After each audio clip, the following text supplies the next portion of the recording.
Welcome back to the Rabbit Hole Guild. I'm Jay, and I just wanted to take a minute to show you what psychological deflection looks like. It's a narcissistic character trait, right?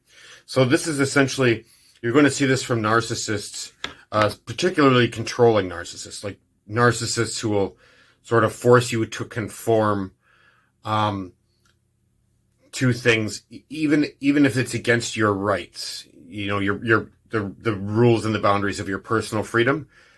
The narcissist knows best. Just when you think the right wing can't get any less intelligent.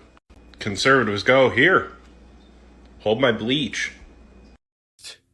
You know, the what they've read is correct, what you've read is wrong. What they believe is righteous, what you believe is false. You know, this type of thing. That's just general narcissistic behavior, right? It's a very large percentage of our population. Now everybody has some narcissistic traits, but some people have so many that we would classify them as a narcissistic personality, right? So in this case, what we're going to first observe is we're going to observe first gaslighting, okay?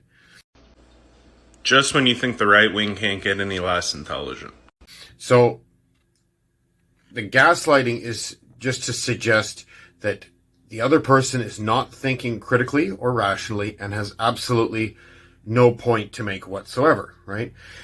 Which they're actually doing not because you're being irrational or emotional.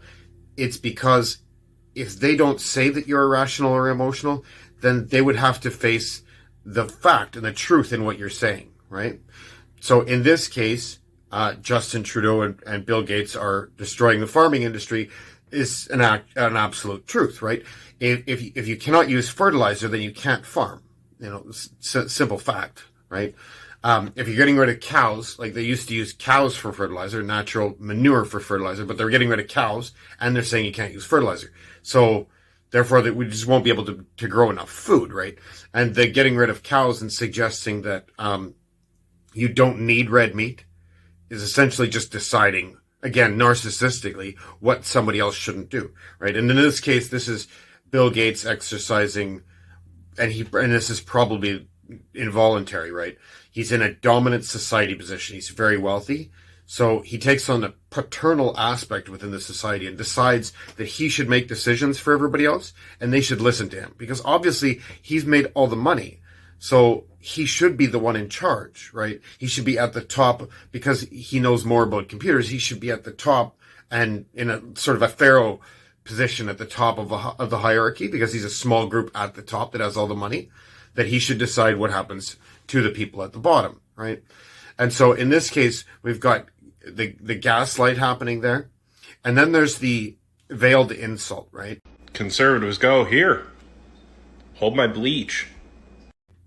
And this is where somebody doesn't come right out and make an insult, but they suggest it in a way that you can't come back at them. Essentially, they're just saying, what? I just said bleach. You know, nothing wrong with that. I didn't actually say anything about you or make any claim against you, right? So this is all kind of part of the whole package that makes up what is this deceptive, you know, narcissistic psychological deflection.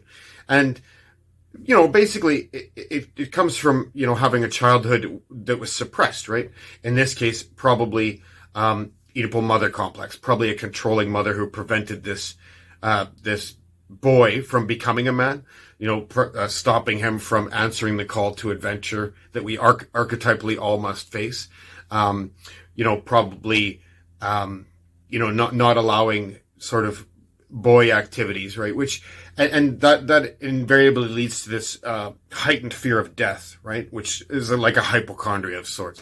You know, you think that things that are completely no risk to you are going to kill you. For instance, there may be a virus with a 0.26% death rate, but you feel that you have to guard yourself against that because even 0.26% is too great of a risk for somebody with a giant anima complex. So that's what we're seeing. The anima complex leading to narcissistic character traits, leading to narcissistic deflection. Okay. So that's really all that is. And you just kind of ignore that. And I would suggest, you know, try to have some empathy and sympathy for somebody like that, because their life is pretty sad. They don't experience love and joy the way that they should, because that's been taken from them by somebody that they trusted, right? So, there's no need to attack somebody like that. Shit's bad enough for them.